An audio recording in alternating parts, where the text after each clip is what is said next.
Shalom.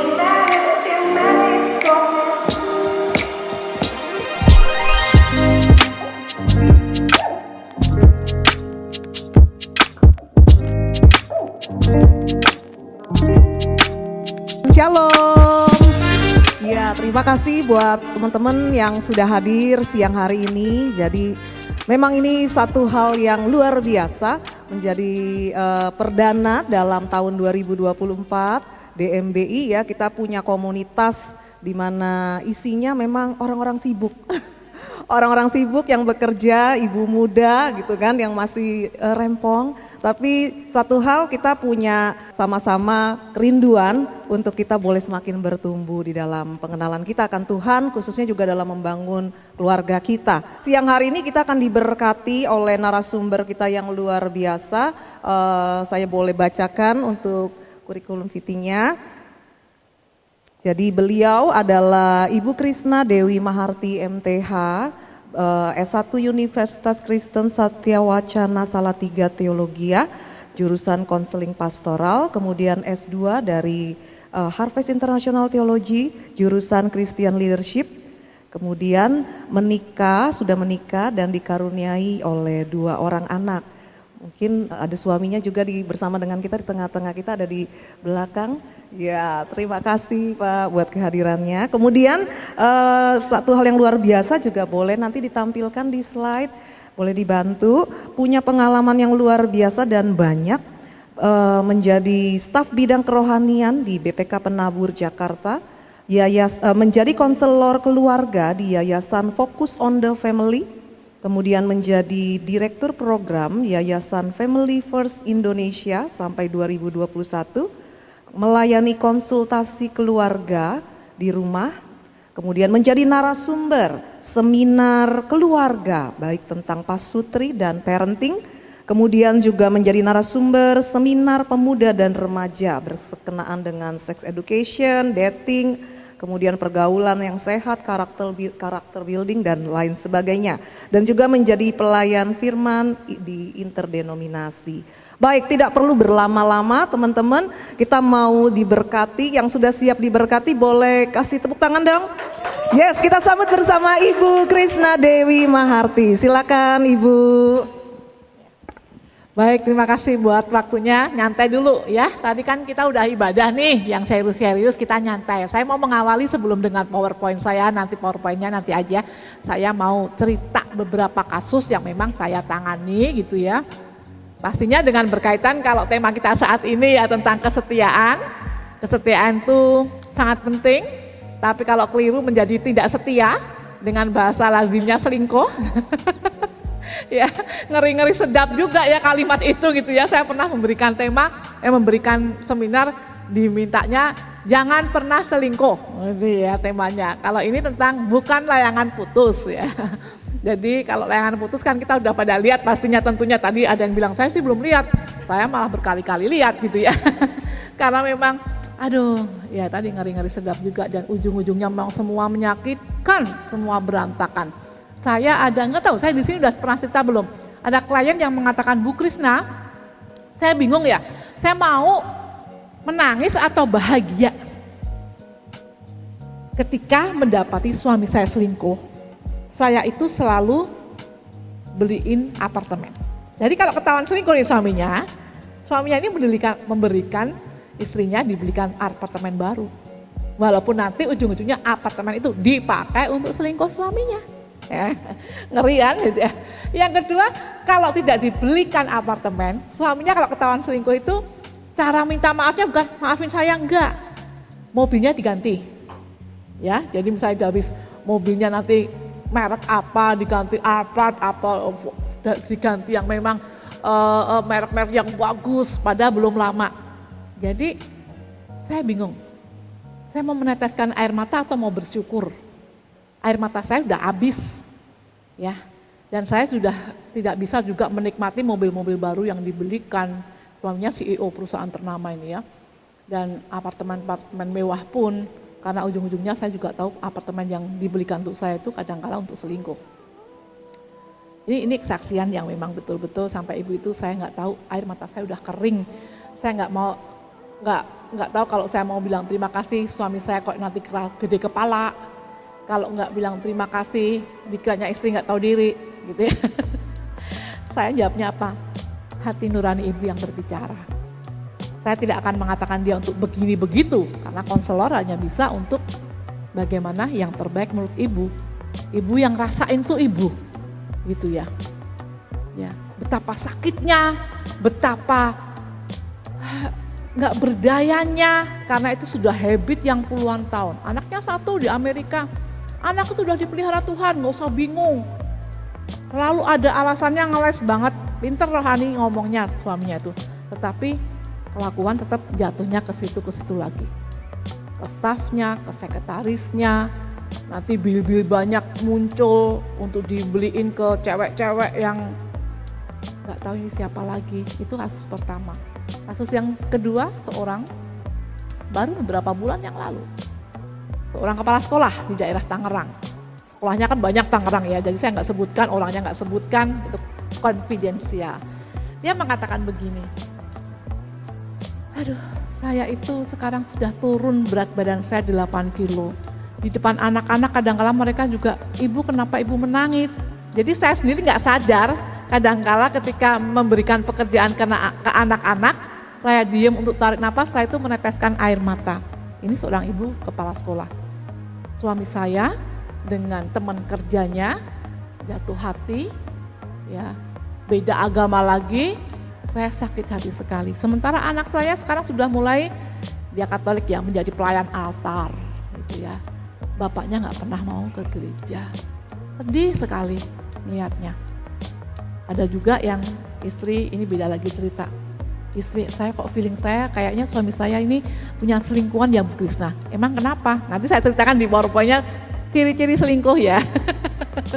Jadi Anda nanti bisa, waduh kok udah gak fokus ke saya ini.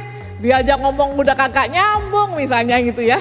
Atau wah ini kok jadi pelupa, kok jadi pulang larut malam, kok HP ke kamar mandi juga dibawa melulu. Nah itu nanti bisa bagian dari ciri-ciri orang yang selingkuh gitu ya. Oke, jadi ibu ini apa namanya?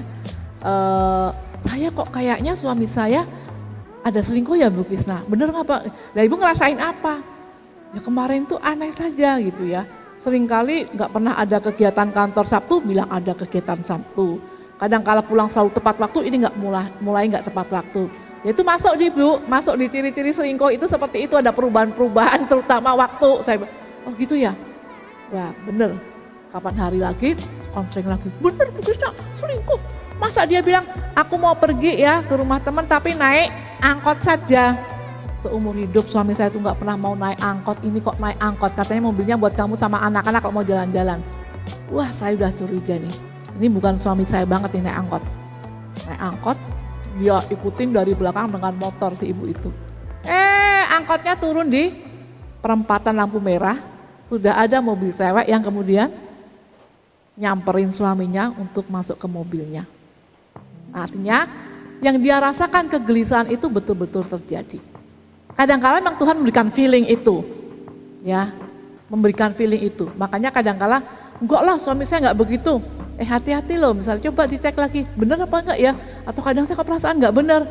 Oh iya bener, suami saya ternyata ada wanita lain. Coba sebenarnya saya mau tanya nih, yang selingkuh itu lebih banyak wanita atau pria? Sama aja. Sama aja, wong pria juga selingkuhnya dengan wanita ya. Karena kemudian orang jawabnya pria, padahal selingkuhnya kan dengan wanita juga.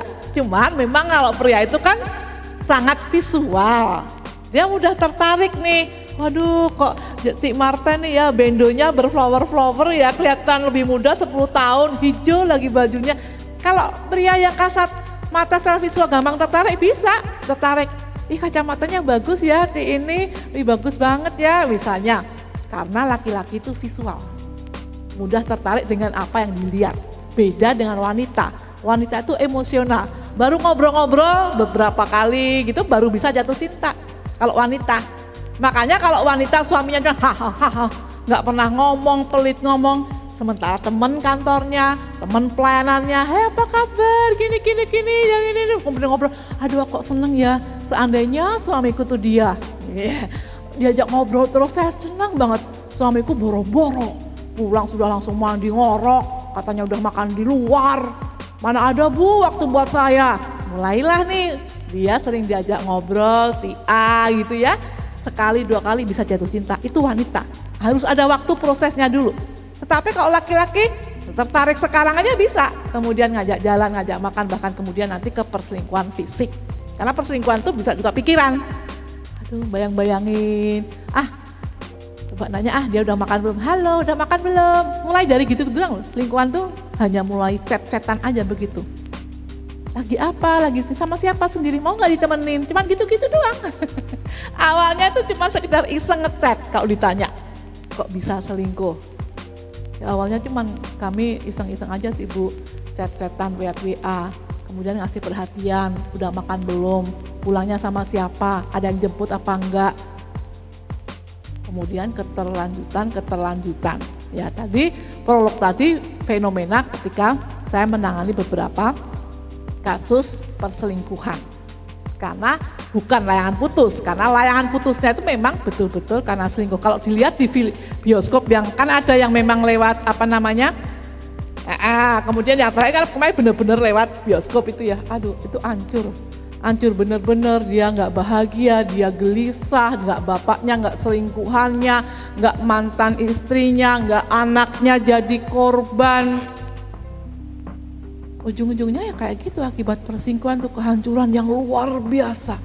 Bahkan saya punya klien juga, kalau pagi itu dia laki-laki, kuliah nih, tapi kalau malam berubah menjadi wanita, artinya misalnya malam jadi markonah, pagi namanya boy misalnya, malam jadi markonah, gara-gara apa? Dia benci ke papahnya, menyakiti hati ibunya selalu menangis, kemudian anak ini seolah-olah ibunya merasa anak ini nggak tahu. Di depan anaknya selalu tersenyum.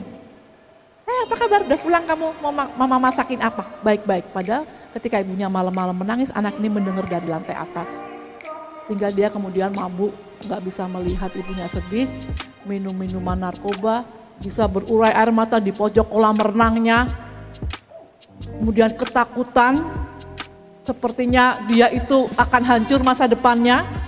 Karena papanya cuma pulang pergi, betul pengusaha sukses itu ya, tapi jarang di rumah dan memang punya willnya juga berganti-ganti. Akhirnya dia mengatakan, saya pengen menjadi wanita, berubah jadi wanita. Kayak apa sih? Wanita dicintai pria, saya akan permainkan pria-pria. Sakit hati ke papanya sampai dia kemudian berubah.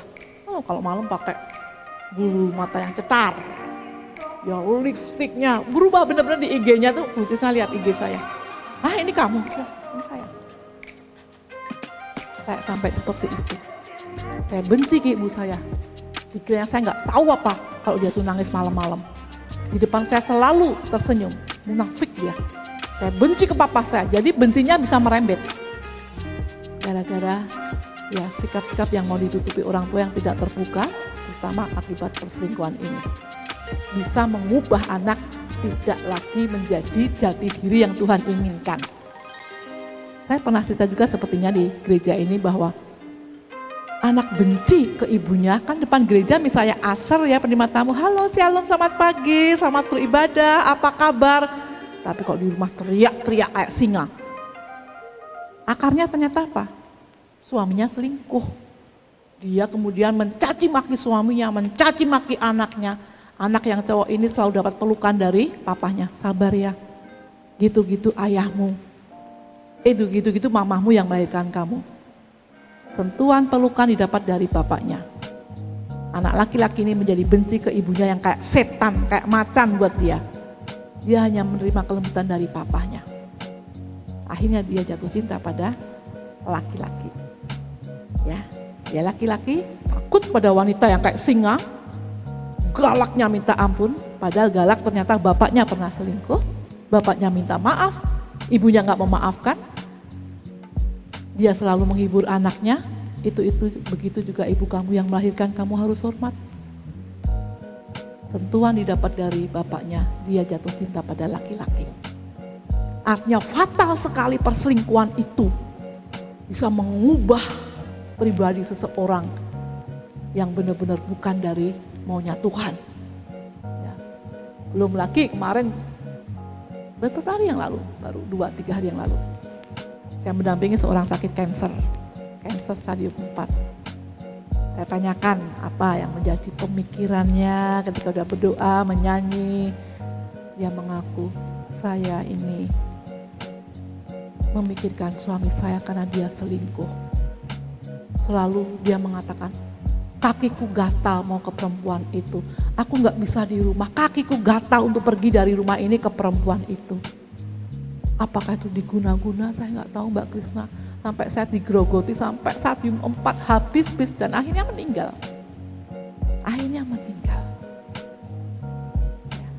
Akhirnya artinya gini, bukan hanya fatal anaknya bisa berubah ke kelamin yang lain, identitas dia, tapi juga menggerogoti pasangan bisa sampai meninggal.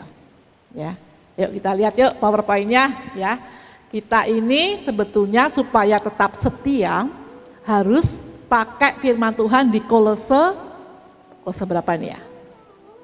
3 ayat 14. Di sana dikatakan kasih itu sebagai pengikat yang mempersatukan dan yang menyempurnakan. Ya. Kolose 3 itu berbicara itu tentang kasih. Jadi kalau mau nggak putus layangan kita, ikatan kita dengan ini, saya mau tanya dulu, siapa yang masih pacaran? 1, 2, jomblo. Hah? Jomblo apa?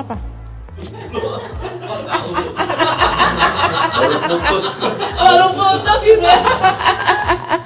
Ya, oke. Ada yang belum nikah, ada yang pasangan-pasangan muda yang sibuk tadi yang dikatakan oleh Ibu Marta, Cik Marta sudah menikah tapi sibuk. Ini penting banget materi ini, benar-benar penting.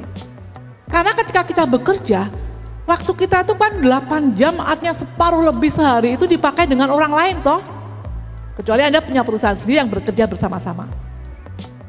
Ya, tetapi kalau kita masih bekerja di perusahaan dan perusahaan orang lain gitu ya, staff gitu ya, yang bukan kita sendiri ownernya, berangkat katakanlah jam 7, jam 6, pulang sampai rumah juga jam 6, jam 7. Paling dengan istri, dengan suami berapa jam sih ngobrolnya? Ya kalau ngobrol terus 1 jaman. Kalau cuma 10 menit, 20 menit sebetulnya udah tatapan mata udah bagus itu.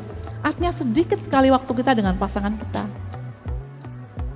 Separuh lebih setiap harinya itu dengan orang lain. Kalau Anda tidak mencoba untuk memakai kasih dan kemudian sebagai wanita tidak mencoba untuk menikmati, artinya suami kita biar menikmati kita deh.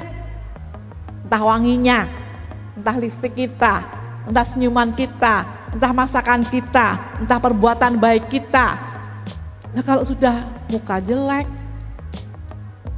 ditekuk-tekuk, gak pernah tersenyum, badan gembrot, udah baunya bawang putih melulu, pakai daster yang itu ventilasinya putus-putus, ada yang sobek-sobek gak pernah diganti. Kan ada ibu-ibu yang kayak gitu. Jangan kayak gitu. Ya, tetap harus neces, tetap harus ya pantes lah. Karena laki-laki itu visual tadi, Anda harus mencoba memenuhi kebutuhan pasangan Anda. Belum lagi masalah seksual. Kalau pelit-pelit, ya kami menikah sudah 28 tahun, ya tetap seksual dilakukan. Ya, walaupun nggak jungkir balik kayak Tom and Jerry. Ya toh, nanti keseleo tulangnya. Tidak lagi seperti kalian ketawa. Ya, jungkir balik atau seperti apa kuda-kudaan. Ini kan terbuka juga. Ya supaya memang itu jungkir balik itu kayak apa? Dijungkir dibalik. Gosong biar nggak gosong dibalik gitu ya. Nanti silakan Anda tanya-tanya gitu ya. Anda boleh, atau nanti suami mau nambahkan apa, bagaimana. Ataupun saya ini seorang yang aktif. Kadang-kadang bicara di luar kota. Nggak di Kalimantan, nggak di Lampung, nggak di Jogja gitu ya. Kadang-kadang kan panitianya nggak cuma perempuan. Ya, kadang-kadang waduh, kalau lihat senyumnya Bu Krisna kayaknya adem gitu ya. Model Bu Krisna ini nggak pernah marah ya Bu. Kan ada aja iseng-iseng kadang-kala cowok-cowok bicara seperti itu. Wah saya seperti ini, bisa seperti ini karena suami saya. Saya langsung menunjukkan kebaikan suami saya. Kalau saya kelihatan Bu Krisna kayak tak pikir masih usia 30 tahun. Lah udah kepala 5 Pak, saya bilang gitu. kelihatan muda loh. Ini berkat suami saya, nggak pernah memarahin saya, merawat saya, bikin saya happy, jadi kelihatan muda Pak. Harus berani menunjukkan kebaikan pasangan ketika orang lain memuji kita yang arahnya agak sembrono. Kita kan punya sensitivitas toh. Kita itu punya ini neko-neko nih. Ini mau menggoda-goda nih. Saya bisa pinter ya. Ini juga karena suami saya Pak, saya S2 itu karena suami saya nyuruh, ayo kamu menjadi berkat Tuhan harus S2. Ya, kita fasilitasi supaya lebih kamu hebat. Kalau bukan suami saya nggak bisa Pak, saya S2, males saya Pak. Ibu-ibu pada tidur di rumah aja. Jadi ibu pada puas ngelonin bocah. Saya bisa S2 karena suami saya. Artinya caranya, triknya supaya tidak menuju ke layangan putus. Ya kita harus membicarakan kebaikan pasangan kita. Ketika ada yang mungkin mau menggoda-goda, karena ini kan cantik-cantik, cakep-cakep ya. Ini semua rawan dengan godaan. Jadi pahami kebaikan pasangan kita, perkatakan kebaikan pasangan kita, akui. Bahkan kami pun berdua seringkali berkata, saya seringkali mengucapkan ke suami, aku tuh beruntung banget dapat suami kamu. Ya, udah setia gitu ya, mencukupi, tanggung jawab gitu kan, selalu mengantar, selalu mendahulukan saya. Kalau dia mau tugas keluar kota selalu minggu ini di hari apa mah yang tidak kamu sibuk, saya akan pakai waktu itu untuk keluar kota. Kadang-kadang investigator dia ya, untuk asuransi secara hukum ada penyimpangan, itu meninggalkan saya, dia tanya dulu hari apa yang kamu tidak sibuk supaya aku bisa lepas dari, maksudnya meninggalkan untuk melepas kamu di rumah, kamu nggak memerlukan aku untuk mengantar ataupun hal-hal yang memang perlu pendampingan. Itu masalah komunikasi ya. Jadi bisa dihindari perselingkuhan itu kalau komunikasi kita itu erat. Artinya kita menempatkan pasangan kita lebih dari yang lain. Kalau Anda masih merasa teman lain itu lebih penting dari Anda, hati-hati. Kemudian nggak pernah nanggepin pasangan kita untuk ngobrol. Enggak, aku mau janjian sama ini, aku mau pergi sama ini. Wah, aku juga pengen ikut nggak usah lah, ngapain. Ya, kapan-kapan saya kasih tes tentang cinta kasih ya. Seberapa dalam cintanya saya kasih tes. Ada lembaran yang memang harus diisi pasangan suami istri. Seberapa dalam cinta Anda? Apakah Anda bahagia ketika berdampingan dengan dia? Dengan pasangan Anda, ternyata cemberut terus. Gak pernah senyum manyun terus. Gerah bu saya dengan dia, kalau bisa dia pergi-pergi aja. Hati-hati ya udah seperti itu. Anda tidak merasa bahagia, gak merasa happy ketika pergi dengan pasangan Anda. Tanda-tanda untuk membuka celah perselingkuhan mudah sekali. Ya, jadi kalau berdua nyaman berdua, nikmati betul keberduaan, kebersamaan itu, keintiman itu. Oke, next berikutnya. Nah, lihat nih. Waduh, gayanya aja kayaknya deket-deket, rangkulan gitu ya, padahal tangannya dengan cewek lain. Ya. Bukan layangan putus itu bisa. Ini disuruh ngerangkul. Jeruk makan jeruk itu namanya. Laki-laki sama laki-laki. Ya. Jadi aduh, kadang-kadang kan juga gitu gandengan, tapi dia masih lirik-lirik dengan yang lain. Ini ciri-ciri atau indikasi untuk selingkuh. Kalau sudah seperti ini ya udah selingkuh. Tubuh boleh dengan pasangan, tapi pikiran kemana-mana. Ya, kemarin ada konseling dari Tegal. Lewat video call, Bu, saya baru 3 bulan nikah tapi udah saja ribut terus. Kayaknya udah pinginnya cerai aja. Saya pikirannya suami saya itu ada wanita lain, padahal suaminya enggak. Saya mulai pernikahan tuh tadinya berhasil tapi kok dilalah baru sebelum nikah bangkrut Bu. Pikiran saya tuh udah ngeblank, jadi nggak pernah ngomong kepada pasangan saya takut membebani dia macam-macam. Makanya ketidakterbukaan. Komunikasi yang tidak lancar, tidak intim itu bisa membuat pasangan berpikir, berspekulasi macam-macam. Anda membuka celah untuk berpikir jelek pasangan Anda terhadap Anda. Makanya untuk menjaga supaya tidak putus, seperti tema kita bukan layangan putus, komunikasi harus intens. pasangan Anda ditempatkan lebih penting dibanding hubungan dengan siapapun. Ya, jadi kelekatan, keintiman Anda pertama memang dengan Tuhan.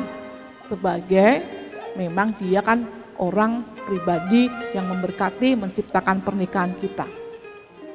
Pribadi yang menjadi tamu yang tetap, konselor yang agung, libatkan Tuhan. Kemudian kita dengan pasangan. Orang tua pun sudah nomor kesekian. Kalau pasangan kita hari ini jadwalnya untuk cek kehamilan atau imunisasi, orang tua kita, ayo datang ke rumah dong, mama pengen dianterin untuk beli sinse atau obat atau apa. Maaf ya mah nggak bisa, ini juga jadwalnya pas istri saya. Harus berani ngomong begitu, mengutamakan pasangan. Jadi kita juga merasa dicintai, diutamakan. Pria-pria di sini pastikan istri Anda merasa diutamakan, dipentingkan dibanding apapun, termasuk pekerjaan.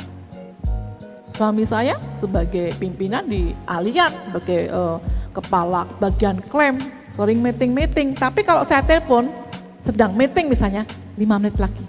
Dia akan keluar, minta izin, kemudian ada apa? Bukan saya didiemin 1 jaman, nunggu meeting. Jangan ganggu, bukan. Bentar lagi ya, tunggu. Dia akan selesaikan ngomongnya, kemudian dia akan keluar ke kamar mandi, ada apa? Ya, apa yang perlu dibantu? Artinya saya merasa diutamakan, gak pernah nunggu yang lama-lama. Lah Anda pun begitu, Anda pun harus seperti itu untuk menghindari perselingkuhan. Next berikutnya. Ya, setia. Kita bicara kesetiaan ya, layangan putus itu. Itu berarti tidak tergoda walaupun ada kesempatan. Tidak berpaling ke lain hati. Godaan itu dalam kehidupan kita kadang-kala ada istilahnya 3 ta. Apa itu? Tahta, betul. Harta, terus wanita. Sekarang ada 4. Harta, tahta, wanita. Oh 3 ta. Dan wanita lagi. Artinya betapa wanita dahsyat untuk banyak orang koruptor kan juga kadang-kadang untuk menghidupi wanita lain. Ya, harta, tahta, wanita lagi. Nggak cukup untuk 1 mungkin. Ganti dengan A, dengan B. Ini penghancur orang-orang yang sebenarnya tidak takut akan Tuhan, penghancur pernikahan. Mengerikan sekali kalau benar-benar lihat layangan putus itu. Aduh.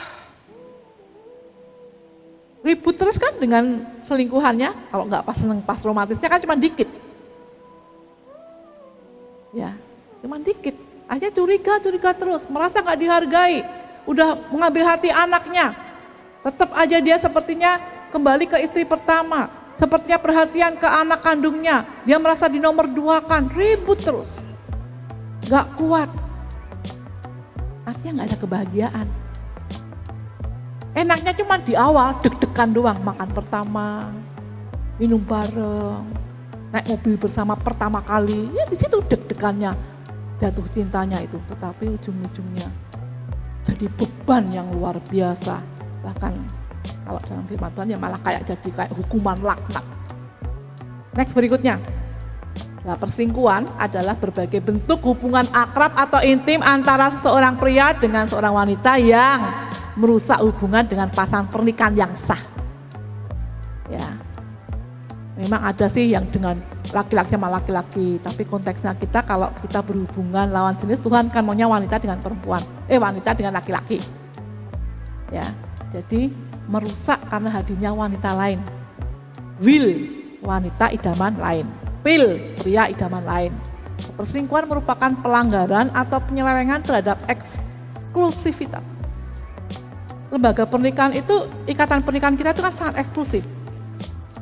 Ya, saya bolehlah jalan kemana-mana istilah dengan tugas-tugas pelayanan berjam-jam misalnya ada pelayanan. Tetapi yang eksklusif masalah seksual itu kan cuma dengan pasangan. Sekali seumur hidup ya hanya dengan suami. Itu kan eksklusif, sakral, kudus. Ya, jangan diizinkan ke yang lain. Tadi yang saya bilang yang cancer sampai meninggal itu selalu gatal, Mbak, kakinya mau ke wanita itu, kakinya gatal selalu merengek-rengek. Sampai seperti itu. Makanya cepat sekali membunuh istrinya. Memicu hilang nyawanya istrinya. Mereka kayak anak kecil, sampai berpikirnya apa ini guna-guna.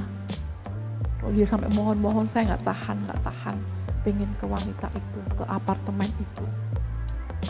Oke, berikutnya. Bentuknya apa? Selingkuhan tuh. Kencan semalam bisa.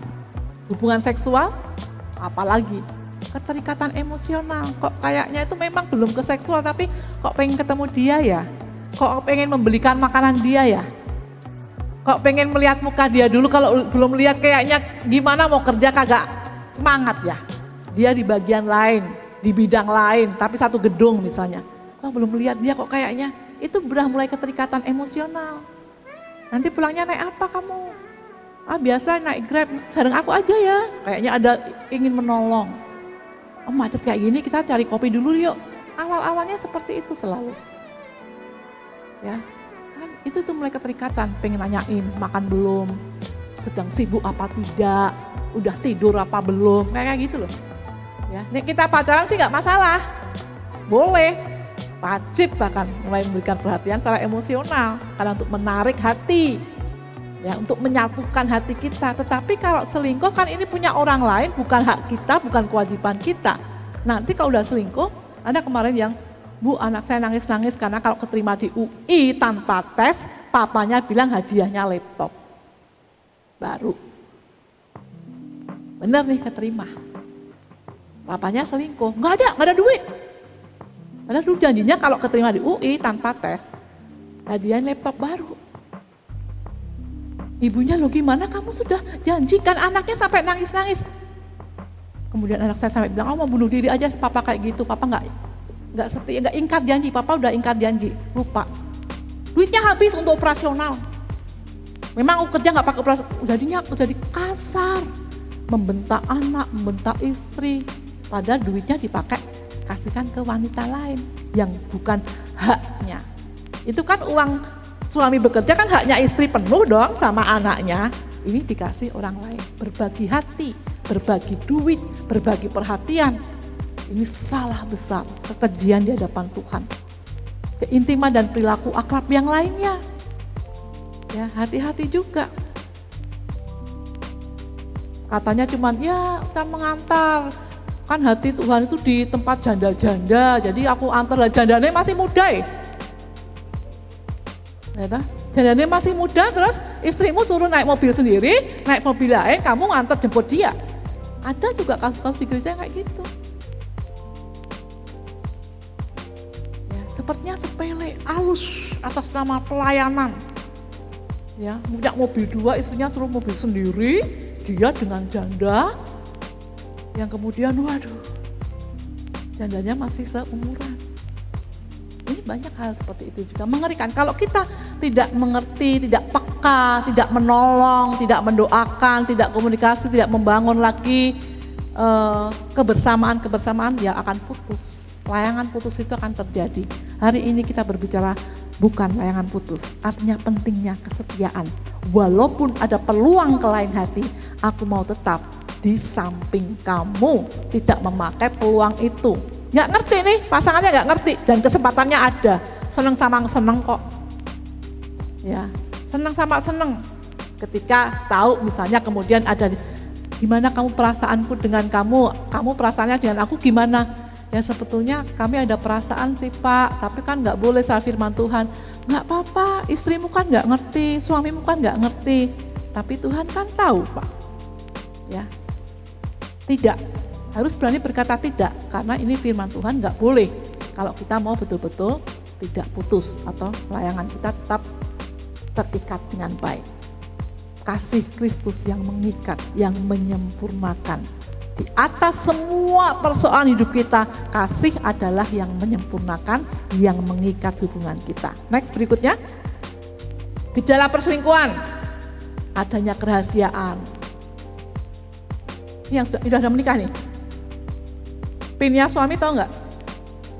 PIN HP? Tahu. PIN ATM? Tahu lah. Bagus, berarti ada keterbukaan. Ya, kalau sampai nggak boleh tahu Bu, nggak ngerti gajinya berapa. Selama ini saya nggak ngerti gaji suami saya.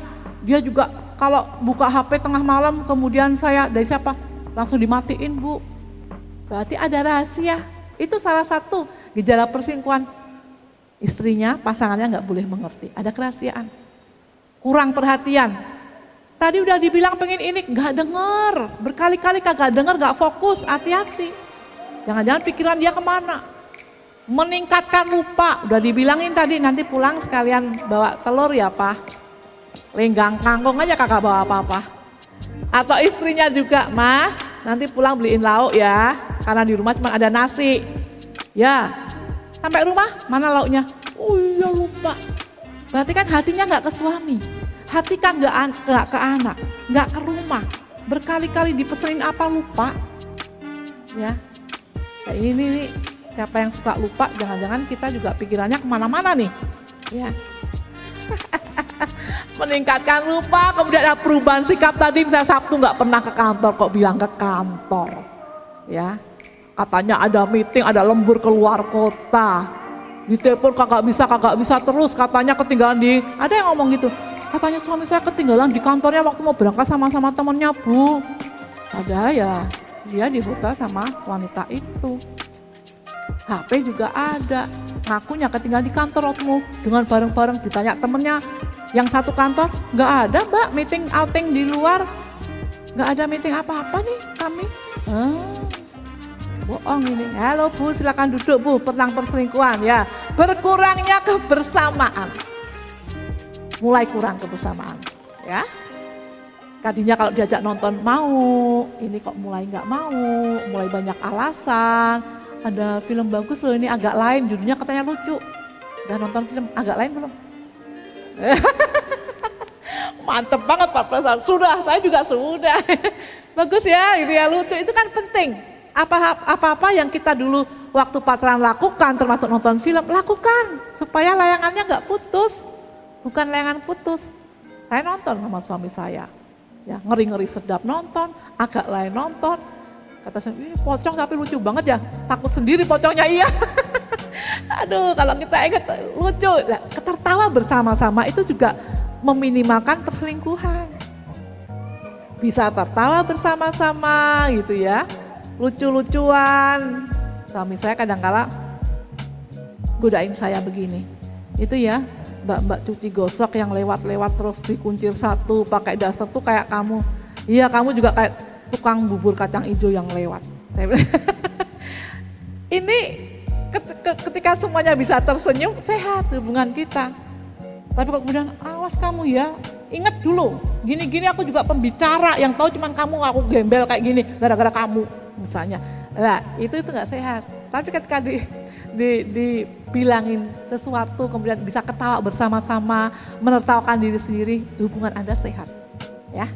Itu bisa ciri khas keluarga yang sehat. Next berikutnya, alasan selingkuh bisa alasan psikofisik, ya, keterkaitan fisik. Secara psikologis jiwanya itu tertarik. Aduh, saya pengen kok dia kebapaan ya, kayaknya pelayanan banget, kemana-mana suka untuk melakukan kunjungan kasih, ya, untuk melakukan apa ya istilahnya ke panti asuhan, ke ini, saya itu aku banget.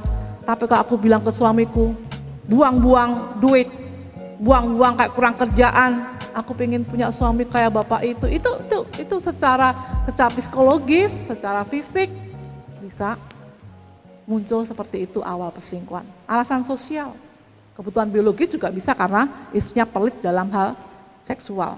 Istrinya jijik ketika berhubungan. Saya punya waktu sekian tahun yang lalu, saya nggak bisa berhubungan Bu dengan suami, makanya kayaknya buat saya itu jijik buka baju, apalagi kok misalnya oral seks, suami saya minta saya jijik, saya suruh aja ke wanita lain. Jadi saya tungguin dia berhubungan dengan wanita, saya bayarin. Coba, bisa yang sampai seperti itu. Suaminya diizinkan, karena memang dia sadar saya tidak bisa melakukan. Silahkan, tapi aku nungguin dan melihat. Lah hati ibu, ya karena saya lebih jijik daripada melakukan dengan saya nggak apa-apa tuh. Mengerikan kan? Mengizinkan dosa itu terjadi. Tidak menjadi penolong suami. Suami itu kebutuhan utamanya seks. Dulu waktu sebelum menikah pasti waktu seks, tiap hari seks. Sekarang seminggu sekali udah, aduh capek. Sebulan sekali, capek aku nggak bisa. Padahal dulu kan pinginnya, wah seks. Yang masih muda-muda nih. Betul apa betul yang cowok-cowok? Kadang-kadang langsung pingin gitu ya. Tapi manto, suaminya manto, istrinya geleng. Lah gimana ini? Suaminya udah gini-gini, iya bu, istrinya harus disepakati gitu ya. Suaminya mantot dengan tegasnya, iya kok istrinya geleng. Dibicarakan ulang, ya itu dinamika pernikahan kayak gitu. Udah mau ke kantor minta dibuka bajunya gitu ya, kadang-kadang ngelat dikit ya, masih jalan macet, padahal tadi hubungan seks dulu. Ya itu kadang-kadang suami seperti itu, kalau lihat istri sudah wangi, cantik, kemudian ciuman mau pergi, buka baju. Kadang kita baik-baik, kita baik-baik aja. Kemudian dia ada maunya, padahal kita cuma pengen ngobrol baik-baik. Tapi dia selalu orientasinya seks. Ya itulah pria. Ya, oke. Masalah kultural, budaya, perbedaan kelas sosial bisa juga. Saya nggak punya apa-apa, bapak itu kaya banget. Gue nanti nggak pernah punya mobil. Kalau bapak itu berhubungan dengan saya melayani dia, saya pasti naik mobil. Ada juga yang pingin seperti itu, bisa. Next berikutnya, desakan ekonomi gitu ya. Alasan psikologis, masalah kepribadian yang tadi, seandainya suamiku itu, seandainya istriku itu. Kadang kan, kayak punya istri Bu Krisna itu kayaknya adem ayem ya, senyum terus. Belum tahu Pak galaknya, saya bilang gitu. Ya setengah mati kalau saya galak, saya bilang. Ya, jadi kadang-kadang dengan bergurau kita harus berani untuk menangkis stop sampai di sini. Gak boleh untuk melanjutkan perkataan-perkataan sembrono. Kita wanita khususnya ya. Jangan sampai pria, iya saya emang orangnya lembut Bu, kebapaan. Waduh gitu ya. Ini bisa menjadi perselingkuhan terjadi, termasuk ketika ada tekanan.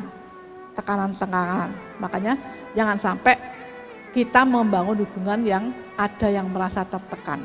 Suami-suami takut istri atau istri takut suami, ya nggak boleh ngaku, nggak berani ngaku, dapat hadiah loh. Next berikutnya, ya 10 kebutuhan dasar manusia yang semuanya ini harus kita pahami ya. Kebutuhan kasih sayang, kebutuhan akan pujian, jangan pelit-pelit memuji, komunikasi, seksual, komitmen keluarga. Next berikutnya, kemudian dukungan keuangan gitu ya, pastinya juga untuk kejujuran, keterbukaan sudah saya jelaskan semua, penampilan fisik, kebersamaan juga dukungan pasangan. Ini dalam pernikahan penting sekali, ataupun Anda ketika mau menikah. Coba satu klip video tentang pernikahan, mungkin kita sudah pernah lihat. Ini loh, orang menikah itu nggak gampang, jadi jangan selingkuh. Ya, kita lihat.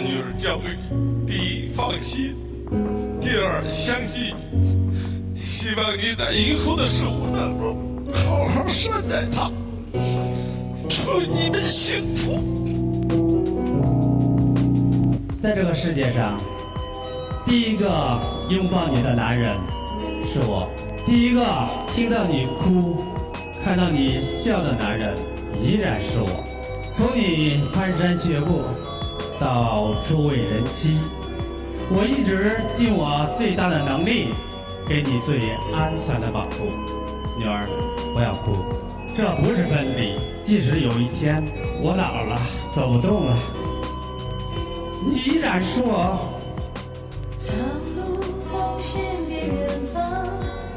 依然是我的小公主。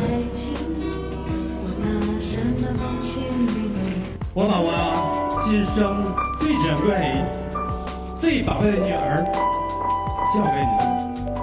我希望你能像我一样呵护她、爱她、保护她。我给你100年的保修。如果有问题，你进原厂，不要自己修理。拥有新房，我相信你是这个世界上最幸运、最幸福、最开心的男人。今天我把它交给你，祝福你。请珍惜，放在他的手上了。这份爱值得托付。我看到了爸爸内心激动，而且还有眼眶当中没有流出来。我明白，太放不开你的爱，太熟悉你的关怀，分不开。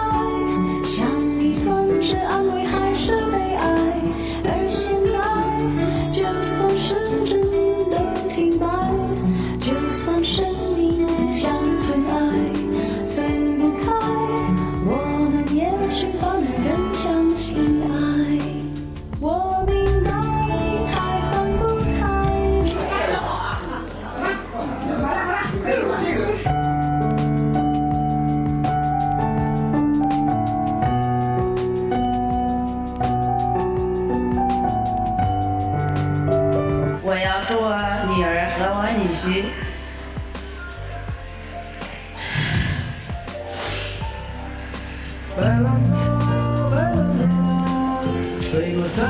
掌声送给我们幸福的妈妈。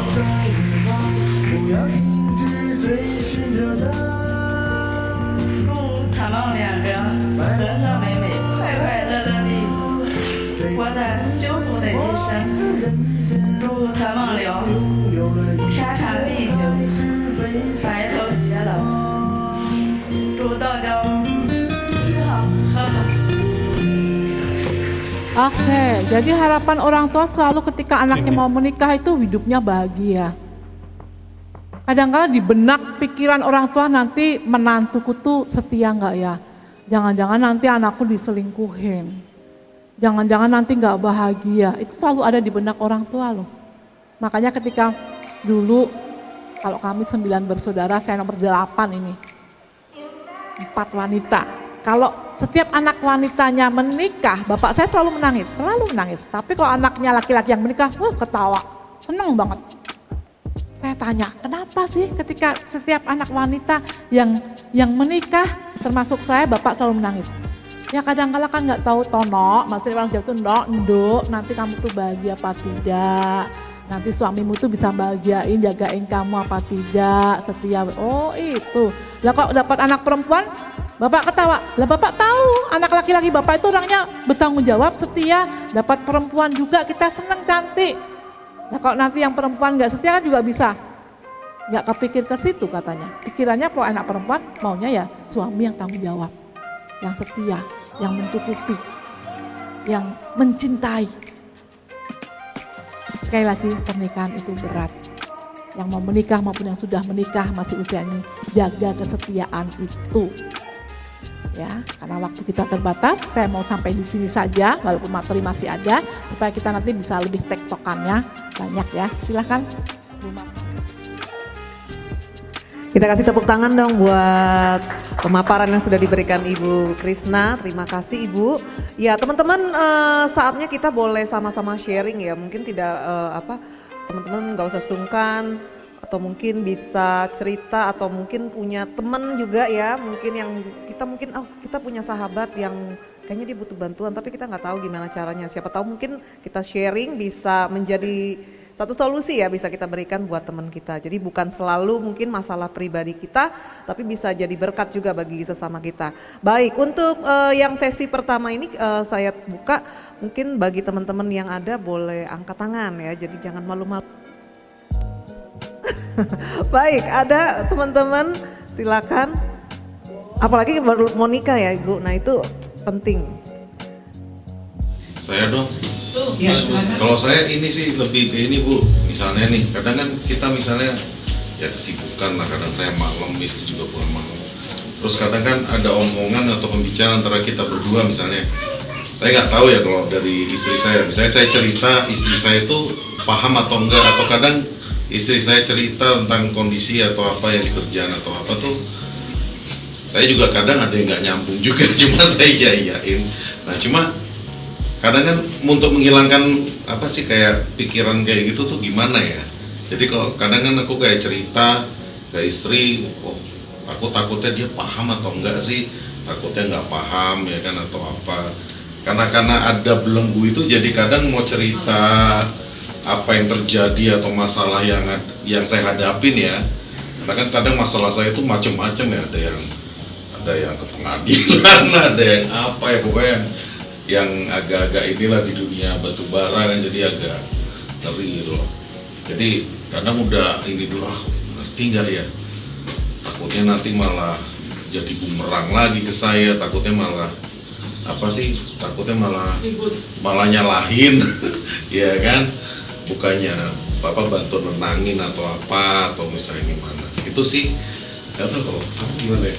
Jadi sebaiknya tetap bercerita atau gimana? Iya, maksudnya untuk hilangin belum. Kita mungkin mikirnya jangan sampai nanti mungkin istri kita jadi gimana-gimana, terus kita juga tapi nggak cerita juga gimana. Jadi baiknya bagaimana nih Ibu? Yang tahu persis istri kita kan kita sendiri, ya. Jadi kita tahu ini baik atau tidak untuk hubungan kita kan juga kita. Kalau memang kita cerita sesuatu kemudian jadi ribut terus, itu terpola terus kayak gitu. Sekarang motivasinya, kalau memang ini suatu hal yang baik, yang tidak akan mengganggu, mending saya keep sendiri. Tapi kalau ini nggak baik, nanti ujung-ujungnya bisa menjadi persoalan dalam keluarga. Kadang-kadang kan orang kalau udah ngobrol, konflik, kemudian dipendam aja deh, nggak usah ngomong. Tapi nanti ketahuan meledak. Tapi kalau misalnya kita ngomong, ya nanti juga meledak. Nah, konflik itu kan harus dihadapi, tidak boleh dihindari. Artinya akan lebih baik tetap keterbukaan itu penting. Kalaupun memang nanti kok marah-marah gimana Bu? Ya memang konflik itu harus dihadapin, tinggal bagaimana kita untuk mengelolanya, untuk mengasih tahu sebelumnya. Dulu aku pernah cerita ini, mama itu marah. Sekarang aku mau cerita tapi kok takut nanti kamu marah lagi ya? Enggak, beneran. Nanti nek marah lagi, aku nggak lanjutin ya ceritanya. Jadi keterbukaan tetap lebih penting.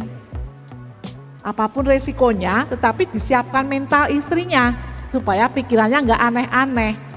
Jadi kita bisa aku mau cerita sesuatu, tapi nanti kamu pikirannya curigaan, aku takut Ya, itu namanya I miss it. Ini loh beritaku, aku takut, itu bahasa daging. Aku pengen cerita, tapi aku takut. Istrinya kan juga harus bijak dong. Lah kenapa kok takut? Dan nanti kamu pasti marah deh. Ya kalau nggak sesuatu yang keliru yang fatal kan nggak marah. Jadi ngomong aja nggak apa-apa. Kalau itu benar aku juga nggak marah kok. Tapi aku takut. Lah dosa itu kan takut. Ternyata sesuatu yang tidak benar disembunyikan. Wah suatu saat meledak. Jadi boom. Kalau misalnya itu masalah, bukan masalah yang yang berkaitan sama dosa atau apa ya, tapi masalah kayak yang di kerjaan yang membuat kita stres ya kan. Kadang kan di rumah saya bawaannya kadang kalau misalnya udah stres sama kayak kerjaan ataupun masalah, tiba-tiba di usaha kena masalah, kayak waktu dulu tuh sempet sampai berapa bulan ya, disentuh dikit itu aja udah senggol bacok gitu. Karena ada masalah kerjaan yang kayak ada kaitannya sama hukum lah apa dan sebagainya, kan berat gitu kan. Cuma itu mau saya sampaikan ke istri kayak kayak ada kan bukan takut, kayak takut kalau maksud saya tuh takut dia mengerti atau enggak, takutnya malah enggak memberikan motivasi balik gitu loh, tapi malah nyalahin kamu sih kenapa melakukan ini, melakukan itu, padahal orang kan udah kondisinya terpuruk kan. Itu yang kadang jadi belenggu saya buat bercerita gitu. Artinya sekali lagi keterbukaan itu penting, tapi yang kedua juga kita yang ngerti betul-betul jiwa pasangan kita. Kalau saya cerita malah nggak membangun, malah merusak hubungan, ya buat apa? Jadi kalau memang bisa di-keep sendiri, tapi kita bertanggung jawab, tidak berkaitan dengan dosa atau keluarga, ya silahkan kita kelola sendiri emosi kita, perasaan kita.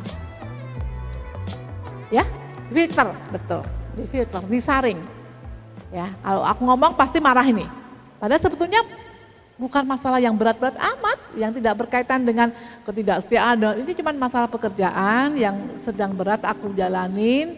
Tapi nanti kalau ngomong malah tidak dapat dukungan, justru disalah-salahin, kamu sendiri sih, misalnya digitu-gituin, nggak terima, nggak siap, kemudian malah senggol bacok. Nah itu kita diminta untuk memfilter, menyaring, ngomong nggak. Menurut damai sejahtera kita dan tuntunan Tuhan, itu aja prinsipnya nurani yang terdalam. Hati nurani kita ngomong apa? Kayaknya apapun risikonya saya harus ngomong deh, yang ngomong. Tapi kok mendingan enggak. Daripada nanti malah jadi masalah, padahal ini bukan berkaitan dengan keluarga. Udahlah, tak tackle sendiri. Ya, silahkan itu. Begitu. Sudah terjawab, Abang kira-kira? Baik, mungkin saya kembangin sedikit ya Ibu, terpikir oleh saya. Jadi maksudnya gini, kalau misalnya kan kita udah berpasangan ya, menikah gitu kan. Mungkin yang sudah menikah yang lebih, karena menikah ini kan satu hubungan yang eksklusif ya, nggak boleh ada campur tangan pihak lain atau pihak yang ketiga gitu kan, bagaimanapun. Nah, cuma kan kita tetap butuh yang namanya teman gitu kan untuk curhat gitu kan. Ya mungkin yang tadi mungkin ada hal-hal yang nggak bisa kita ceritakan kepada pasangan kita bagaimana ya kita untuk tetap kita butuh tempat mencurahkan hati kita. Sebaiknya bagaimana bijaknya gitu ya Ibu supaya jangan sampai kita kelewat batas juga. Sementara kita punya kebutuhan, pingin juga sih untuk cerita. Mungkin seperti tadi kasusnya Bang Daniel, kalau kita ceritain ke pasangan kita, mungkin pasangan kita nggak di situ bidangnya atau berbeda gitu kan, dia nggak bisa menanggapi dengan seperti yang kita mau gitu kan. Baiknya bagaimana nih?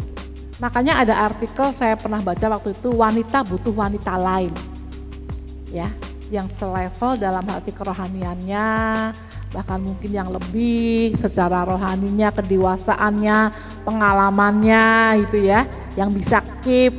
Artinya kalau saya konselor kan nggak mungkin ember, ya, bisa nge-keep persoalan kita, beban kita. Mari cari sahabat yang memang secara rohani kuat, secara attitude juga kita bisa menilai dia orang pribadi yang bisa kita andalkan. Artinya dewasa rohani lah.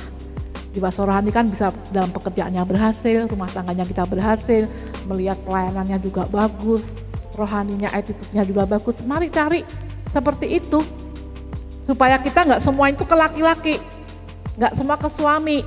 Masalah popok, masalah sayuran, masalah lengkuas, kencur, nah kok ke suami semua, ngapain? Kasihan suami kita udah capek seharian tempat kerja, dilaporin, tadi anaknya gini-gini, tetangga tuh mau jualan ini, waduh.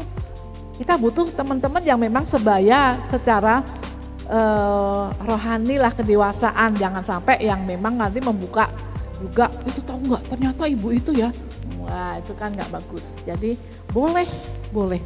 Pria butuh pria lain, bukan tanda kutip untuk membangun cinta, tetapi persahabatan. Makanya kalau penting itu persahabatan couple demi couple juga bagus.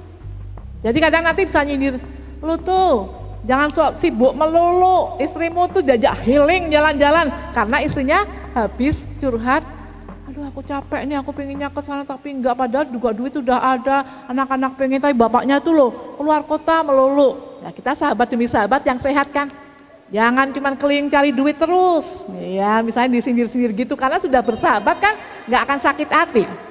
Itu penting, laki-laki butuh wanita lain, silahkan bersahabat dengan siapa yang Anda cocok, selevel dalam hal ngomong, motivasi, passion, cewek dengan pasangan atau dengan maksudnya sesama pasangan muda atau bahkan pasangan demi pasangan, silahkan bersahabat. Jangan sendirian, jangan ada apa-apa diem, orang yang stres, yang bahaya selingkuh, yang rumah tangga berantakan tuh ketika dia nggak punya teman loh. Salah satunya, anggapnya apa-apa bisa, padahal ternyata tahu tuh, lu kok bisa? Tahu tuh dia cuma ini terus, nggak pernah ngobrol, nggak pernah ini. Nah kalau punya teman kita lebih sehat, asal teman kita itu memang juga pikiran dan jiwanya sehat, secara rohani juga baik. Itu. Pilih teman yang mungkin satu ini ya Ibu ya, yang sefrekuensi, satu jenis gitu kan. Lebih baik lagi kalau kita mungkin punya komunitas ya seperti yang sedang kita lakukan teman-teman, ini juga jadi satu kerinduan ya. Kadang kalau kita pasangan muda dengan pasangan muda gitu kan lebih enak ya mungkin tektokannya. Ini kan homogen ya, selevel bagus ya, ini. Betul. Walaupun ya itu di tengah-tengah kesibukan kita masing-masing, kita ya berusaha untuk saling ini ya, mengencourage satu dengan yang lain dengan apa yang kita punya gitu kan. Nah mungkin berikutnya ya ada yang kedua, mungkin ada teman-teman yang mau bertanya, sisi kiri sudah, sisi kanan. Ayo. Langsung aja, gratis ya Ibu, ini masih gratis pertanyaan. Nanti kalau sesi lain bayar loh, apalagi minggu depan harga naik loh. Silakan teman-teman. Pak Ketu, Randy silakan. Persiapan menuju ini juga boleh ya, yang persiapan ini pasangan hidup juga boleh, mau saya curiga kadang kala ragu ya, silakan. Ini buat dari kalau pacaran tuh sampai juga nanti kan ke menikah, gimana sih cara buat kita buat menghilangkan rasa jenuh, biasanya muncul nih kan. Bosan gitu ya? Iya bosan, gimana caranya kiatnya supaya kita tuh nggak banyak jenuh sama pasangan, apalagi yang bekerja dan sebagainya kan pasti banyak hal-hal yang bikin akhirnya memunculkan rasa jenuh tersebut. Kira-kira ada kiat yang bisa? Ya, ada topik tentang pernikahan itu be lover not just spouse. Jadi bagaimana kita menjadi kekasih hati bukan sekedar pasangan. Namanya menjadi pasangan hidup, sudah menikah itu kan awalnya sebagai pasang kekasih. Lah kok kekasih hati itu kan pasti awalnya romantic love yang ditonjolkan. Ya mari dihidupkan kembali supaya romantisme itu ada. Saya sebetulnya di slide tadi ada beberapa foto saya dengan pasangan saya deh. Foto pas ke Lombok atau apa berdua gitu ya. Ya ini kemana nih? Ini ke Bali.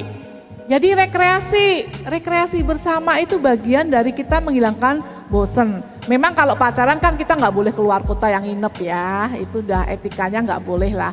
Tapi kalau yang sudah menikah supaya nggak boring, kita boring ya iya ya. Yuk kita, saya kadang-kadang kayak kemarin ini ke Bromo. Ya itu penting ya. Ada ke Lombok, ke Bromo, ke Bali, kita ke Singapura, Malaysia, mana lagi ya Pak, Thailand itu juga udah pernah, saya Hong Kong. Jadi ketika ada momen kita siapkan ada berkat, Tuhan sangat memberkati sekali. Bahkan kadang-kala dikembalikan lebih ketika kita memang punya waktu berdua bersama. Belum lama kemarin kita berdua kemana Pak? Bogor ya, berduaan kita ke Bogor, nginep di hotel bercinta, ya itu penting. Kemarin juga kita selain ke Bogor ke Bandung gitu ya, yang nginep berduaan. Ya memang ada harga yang dia harus bayar, tapi jangan pernah takut, itu Tuhan kembalikan berlipat kali ketika membuat kita semakin intim, bisa mensyukuri kenikmatan seksual bersama, bisa menikmati cinta berdua kembali, ya. Itu Tuhan kembalikan dengan cara yang luar biasa. Daripada Anda pelit-pelit untuk keluar menyenangkan pasangan Anda dengan alasan irit. Entek duitnya malahan. Ya, nggak bisa seneng-seneng malah cuman boncos. Percaya omongan saya. Jadi kalau itu untuk membuat seneng pasangan, kan Tuhan kan seneng. Kalau kita itu rukun, penuh cinta, itu kan maunya Tuhan menciptakan pernikahan. Ya ngapain cari-cari yang lain malah boros-borosin, kemudian yang berhak menerima malah nggak dikasih. Jadi begitu, rekreasi berdua, makan-makan di favorit, kemarin kan kami ke Salatiga sampai 5 hari ya Pak, berduaan 5 hari ke Salatiga. Kami itu bulan November apa-apa gitu ya. Keliling aja tuh, makan nasi goreng tek-tek yang dulu kesukaan kita, masih ada tulangnya nggak? Pak ada tulangnya? Ada! Gitu, oh sama dengan yang dulu, tulangnya masih banyak. Gitu. Harga dulu cuma 3.000, sekarang ya nggak nikmatin gitu ya, ronde gitu. Oh sekarang ada ronde lebih bagus lagi, selain ronde jago. Oh kita keliling semua, pokoknya nasi goreng pete, nasi goreng balungan. Zaman mahasiswa kan gitu kita, istilahnya makannya ya, lotek ya gitu, itu menikmati hal-hal yang dulu kita ke tempat-tempat yang kita suka. Ya, iya. Jadi seperti itu, biar gak bosen. Kadang-kala kita ketemuan di tengah jalan, iya kita hari ini izin aja di kantor ya setengah hari, yuk setengah hari nonton deh, nonton film jam 2, pulangan sama-sama sampai rumah jam 5-an, jam 6. Tapi kita janjian untuk bolos kantor setengah hari, emang salah? Ya enggak lah, untuk kebaikan kita dan ada izin kok. Ya, yang penting izin. Tak ajarin ini, jangan kemudian udah pada lelah, semua kemudian di rumah cuma diem-dieman, tidur. Tuhan nggak suka, itu garing. Istilahnya pernikahannya garing, ya. Sediain waktu sendiri ya, berarti ya pasangannya untuk yang udah menikah ya. Ya. Jadi walaupun pacaran masih menuju pernikahan, tetap harus dibangun. Tetap dibangun ya Ibu, salah satunya. Ya, kemarin misalnya Valentine, kalau orang pacaran ya belilah bunga. Masalahnya kalau nggak romantis Bu, orangnya nggak romantis gitu. Ya belajar. Jangankan Valentine Bu, hari ulang tahun gitu kan, lupa. Hari jadian apalagi gitu kan, nah, ini bagaimana nih? Parah deh apalagi. Ayo Pak Alvin, ayo kau. Pengalaman kemarin. Gimana? Cerita aja Kak.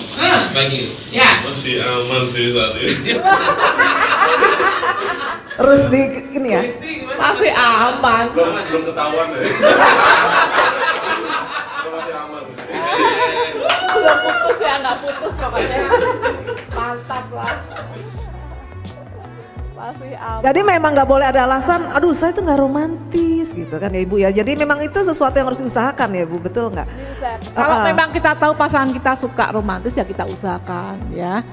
Anak saya itu yang kecil kan 21 tahun, baru awal-awal pacaran, apaan tuh pacarnya?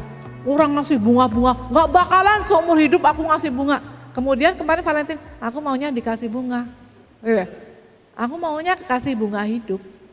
Akhirnya ya udah deh dikasih bunga mawar setangkai gitu kan. Itu berarti ada perubahan, dia mau belajar. Ya, karena kamu minta, ya diomongin kalau emang suka. Saya selalu dulu dikasih suami saya bunga, coklat. Kemarin saya bilang, "Pak, ini Valentine, kesel pemilu," jadi. Udah kecapean pemilu. Jadi tahun ini kok nggak ada yang ngasih apakah es krim atau apa-apa, capek pemilu. Ya memang capek kan kita ya, kemudian jalan-jalan cari diskonan, jalan sama anak, makan sini habis nyoblos. Iya ya sampai lupa, ya tadi kan udah makan, itu bentuk Valentine. Ya sudahlah. Kadang-kala yang penting diomongin, ya jangan, nggak usah terlalu kaku. Ya kan Pak, gitu kan Pak? Garing kamu tuh nggak ngasih coklat, nggak ngasih bunga. Ucapan udah. Ucapan udah. Paling pagi dia mencium saya, Happy Valentine, itu yang orang lain tidak bisa berikan artinya. Ucapan sudah. Bagi dia cukup ucapan untuk tahun ini, ya. Sama kecupan kan? Oh kecupan ya. Betul ya. Kecupan. Loh, dia nggak terima kan saya bilang gitu, dari apa yang diberikan itu udah buat dia. Wow, itu kecupan ucapan, memang itu dia berikan. Tapi buat saya mungkin kalau dikasih lebih juga senang gitu ya. Kalau dikasih lebih boleh. Sampai malam udah ngomong gitu tuh, nggak ada coklatnya, nggak ada bunga. Sampai malam tidur ya kagak ada. Jadi memang butuh legowo juga ya Ibu ya. Kalau memang pasangan kita begitu apa adanya gitu. Kadang kan karena mungkin hari-hari ini kita begitu luar biasa medsos gitu kan, bertebaran. Apalagi yang upload dapat bunga gitu, dapat coklat gede-gede.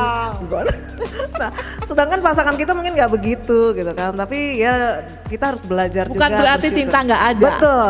Kita masih bisa merasakan itu. Tapi bolehlah pasangan kita, nah mungkin nih yang ini boleh dicoel-coel, nah tuh gitu kan.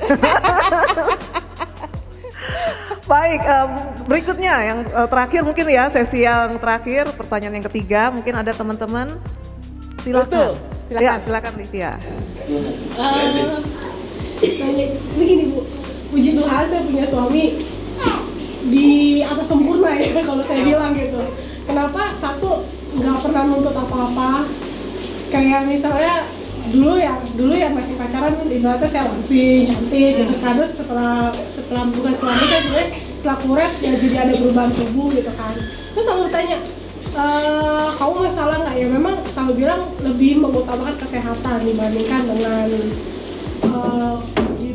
gaya hidup gitu loh. Maksudnya yang penting kesehatan gitu, kesehatan yang utama gitu kan.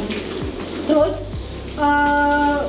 suami saya juga orang yang maksudnya apa-apa selalu mengutamakan istri gitu lah, sampai bisa meninggalkan orang tua ya demi istri gitu. Pokoknya intinya suami saya ini bener-bener kalau ngelihat sekitar saya ya memang suami saya ibaratnya yang di atas sempurna gitu. Nah karena saya masuk di dalam, maksudnya di perkantoran saya itu lingkungannya memang rata-rata, karena saya juga berkomunitas dengan sekeliling saya itu laki-laki semua lah, karena pekerjaan saya memang berurusan dengan laki-laki semua.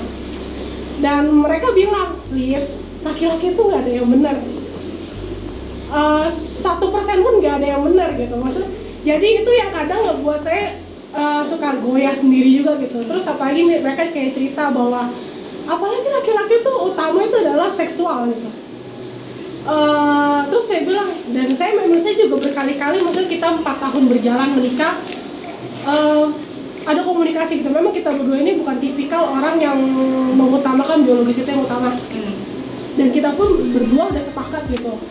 Bukan sepakat aja sih, maksudnya kita berdua memiliki keinginan yang sama lah. Maksudnya itu ya memang bukan yang utama gitu. Ya kita yang penting jalanin keluarga, kita saling komunikasi, tidak terputus, mengerti satu sama lain, itu menurut kita udah cukup. Dan kita memang puji Tuhan selama ini nggak pernah ada masalah yang namanya begitu. Tapi selalu teriang di lingkungan gitu, selalu dibahas nggak boleh Liv, jarang berhubungan sama suami, malah jarang berhubungan seksual dengan suami gitu segala macam. Terus laki-laki juga nggak mungkin, lu di rumah nggak diinin, bisa aja di luar gini. Jadi kadang yang itu malah ngebikin saya goyah, padahal saya udah yakin gitu kalau suami saya tuh 100% bahkan 1000% gitu, dia baik-baik aja dan tidak ada hal-hal yang seperti itu gitu. Jadi maksudnya mungkin menurut Ibu bagaimana buat saya bisa nanggepinnya gitu, apakah memang benar gitu laki-laki itu ya memang nggak ada nggak ada yang sempurna lah ibaratnya satu. Dan kedua, melihat suami saya maksudnya yang menerima saya benar-benar apa adanya, nggak pernah melihat. Jadi saya ini jujur memang ngerasa jadi ya udah santai aja karena ya memang suami saya nggak pernah menuntut gitu loh. Ya, jadi menurut tanggapan ibu bagaimana? Ya. Kalau firman Tuhan mengatakan janganlah kita serupa dengan dunia ini. Ya dunia kayak gitu nih, suaranya tuh kayak gitu. Tetapi dalam laki-laki itu nggak ada yang bener, laki-laki itu pasti nanti bisa kelain hati, macam-macam ya. Dan memang di teori memang laki-laki itu kebutuhan utamanya memang seks secara psikologis. Artinya kalau dia seneng banget larinya ke seks, dia sedih juga kadang-kala minta untuk dipeluk kemudian main seks. Ya. Tapi memang seksualitas itu bukan segalanya. Saya setuju itu. Biologis itu bukan segalanya. Menikah kalau hanya cuma faktor biologis, waduh, nanti istrinya nggak bisa melayani, pasangan suami yang bisa melayani, lah dia akan cari di luar. Ya, banyak orang di luar kan tanda kutip ya jualan tubuh gitu kan. Ya, jadi janganlah kita serupa dengan dunia itu. Jangan terlalu mendengarkan omong-omongan dunia yang tidak berhikmat di dalam Tuhan. Kalau kamu sudah percaya sama suami kamu, ya percayain itu, syukurin, doain. Bersyukur, kami bersyukur Tuhan punya suami yang tidak baik menuntut, memberikan kasih sayang, cinta, perhatian, membangun komunikasi yang baik, yang utama di atas semuanya bersama dengan Tuhan. Syukurin, ucapkan itu, sehingga itu yang harus kita memang gemakan.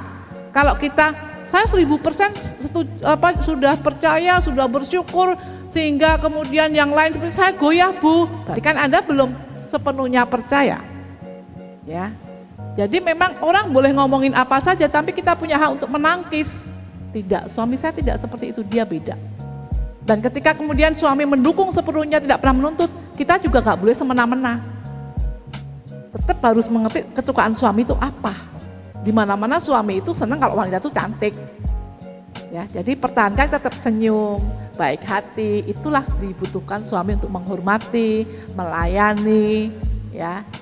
Jadi bersyukurnya bukan kemudian kita seenaknya dewe mendapat suami yang begitu baik itu, tetapi dia adalah anugerah yang kita harus hormati, layani, yang membuat dia suka apa.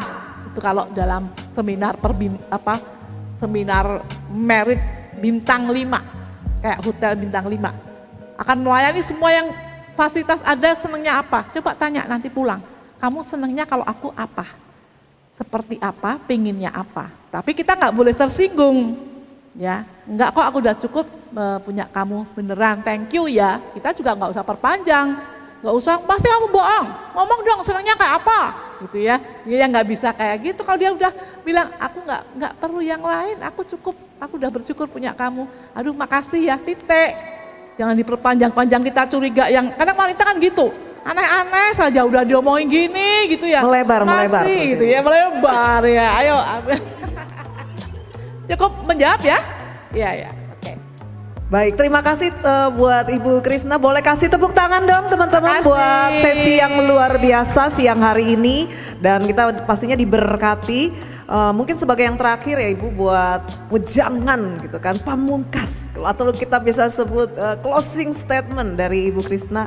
Sehingga boleh kita bawa pulang, dibungkus gitu. Silakan Ibu sebelum kita tutup dalam doa. Tidak ada hubungan yang sempurna, ya, baik dalam nanti kamu pacaran maupun pernikahan, gak ada hubungan relasi yang sempurna, pernikahan yang sempurna, tetapi setiap kita itu bisa menjadi lebih baik lagi, ya, di dalam Tuhan dengan memakai kasih Tuhan tadi, ya. Hendaklah kasih itu menjadi pengikat yang menyempurnakan dan mempersatukan. Kasih Kristus itu kasih yang unconditional love. Walaupun saya dulu langsing seperti Desi Ratnasari, sekarang sudah kayak apa ya, suami saya tetap mencintai saya. Tidak pernah terpikir ketakutan saya untuk saya suatu saat diceraikan enggak ya, diselingkuhi enggak ya. Karena saya percaya sungguh gitu ya, bahwa cinta itu akan betul-betul kita rasakan di hati. Ya, makanya yuk kita pahami tidak ada pernikahan yang sempurna, hubungan yang sempurna, tetapi kita itu punya kewajiban untuk membangun diri lebih baik lagi. Supaya jangan sampai ada godaan-godaan yang datang atau kita membuka celah untuk ke lain hati. Setia, walaupun ada peluang untuk ke lain hati, kita tidak mau berpaling ke lain hati. Setia kita akan janji pernikahan kita di saat sehat, saat sakit, saat berkekurangan, berkelimpahan, aku akan selalu ada di samping kamu hingga maut memisahkan. Amin. Ya, tepuk tangan buat kita semuanya. Thank you. Kita langsung tutup dalam doa, Ibu Krisna. Oke. Mari kita bangkit berdiri, kita menyatukan diri kita dalam doa. Bapa, ini kami pasangan-pasangan muda yang sudah Tuhan ikat dalam pernikahan ataupun di antara kami hendak membangun dalam pernikahan. Kami mau bahwa kami mengingat akan janji komitmen pernikahan kami di hadapan Tuhan dan di hadapan sesama manusia. Umat Tuhan, kami sudah mengungkapkan bahwa kami akan setia seumur hidup kami, dikala sakit maupun sehat, dikala senang maupun duka, dikala berkekurangan ataupun berkelimpahan. Biarlah hanya maut yang memisahkan kami. Godaan di dunia ini banyak sekali, dengan segala penampilan yang luar biasa, yang seksi, yang seronok, yang pujian-pujian bisa melelehkan, meluluhkan hati setiap kami. Tapi di dalam nama Tuhan Yesus kami mau membungkus ikatan pernikahan kami, ikatan pernikahan yang suci, yang kami jaga seumur hidup kami, menjadi warisan yang baik buat anak-anak kami, kesetiaan kami. Kami tahu Tuhan, Engkau Allah kami yang setia, yang selalu menepati janji. Kami pun rindu menjadi pasangan-pasangan yang setia, yang tidak jatuh ke wanita idaman lain, ke pria idaman lain, tidak memberikan hati kami sedikit pun buat siapapun yang mau mencederai pernikahan kami atau menodai pernikahan kami. Kami mau memberikan hati kami untuk Tuhan, untuk pasangan kami, untuk keluarga kami, untuk gereja, untuk jemaat-Mu, untuk siapapun yang mendukung untuk hormat kemuliaan nama Tuhan, bukan untuk hal-hal yang cemar. Berikanlah kami kesetiaan yang luar biasa, saling percaya, saling mendoakan, saling pengertian, sehingga kami boleh membangun pernikahan kami, pasangan-pasangan muda ini dengan tulus hati, dengan cinta kasih-Mu, dan dengan perkenanan Tuhan. Ampuni setiap keberdosaan kami Tuhan, ketika kami dalam membangun pernikahan terselip dosa serta kekurangan kami. Ini doa kami yang kami naikkan dengan penuh iman di dalam satu nama yang berkuasa, Tuhan kami Yesus Kristus. Amin. Amin. Silakan duduk kembali teman-teman. Ada beberapa informasi berkenaan dengan komunitas DMBI dan nanti kita akan sama-sama memberikan korban syukur kita, persembahan sambil kolekte dijalankan. Saya mengundang untuk Ketua DMBI, mungkin ada informasi berkenaan dengan komunitas kita, kegiatan di 2004. Tepuk tangan buat Ketua DMBI kita, Randy. Tepuk tangan dong, jangan malu-malu. Sekali lagi kita boleh kasih tepuk tangan nih buat Ibu Pendeta Ibu Ki yang sudah menyampaikan talk show-nya berkaitan dengan kesetiaan. Terima kasih banyak Bu untuk sharingnya, untuk materinya yang udah dibagikan. Saya juga terima kasih buat teman-teman yang udah hadir, buat Bapak Ibu pasangan muda yang juga yang boleh hadir, boleh sama-sama kita meriahkan acara kita hari ini. Dan untuk DMBI sendiri untuk tahun ini kegiatan kita akan dijadwalkan ada 6 acara dalam tahun ini, di mana acara pertama kita adalah talk show ini, lalu nanti kita akan adakan kembali berikutnya itu di bulan April, dan setiap 2 bulan atau 3 bulan sekali kita akan adakan semacam talk show, berbincang-bincang, sharing, bentuknya bukan ibadah lagi, tapi kita akan berbagi ilmu, berbagi knowledge semuanya lah, yang sharing sebagai pengalaman berkaitan dengan, apalagi kan kita kan isinya banyak yang bekerja ya kan, dan juga banyak yang pasangan-pasangan muda saat ini. Untuk di bulan April kita akan ada yang rencananya semacam seminar atau sharing untuk berkaitan dengan bisnis. Jadi buat teman-teman semua, khususnya kan yang profesional ya kan, ada yang mau usaha juga, nanti kita akan bahas di bulan April. Lalu nanti di bulan Juni kita akan berbicara berkaitan dengan parenting. Lalu nanti kita juga untuk Agustus, kalau tadi ini kita udah untuk pasangan muda difokuskannya, lalu kita Agustus mungkin lebih umum. Jadi bukan cuma yang sudah menikah, buat yang belum menikah juga, kita mau berbicara tentang keyakinan hati.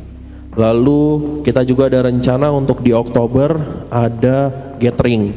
Jadi saya boleh ajak nih Buat teman-teman semua, kalau memang ada waktu, boleh kita sama-sama boleh datang untuk memeriahkan setiap acara-acara kita nanti ke depannya. Mungkin dari saya itu saja. Terima kasih buat semuanya. Ya, terima kasih untuk Kak Randy. Hari ini menjadi sejarah bagi kita. Oh iya, hari ini saya berkomitmen tidak akan menjadi layangan putus. Kita tetap setia kepada pasangan kita sampai Tuhan Yesus datang yang kedua kali. Yuk saya undang.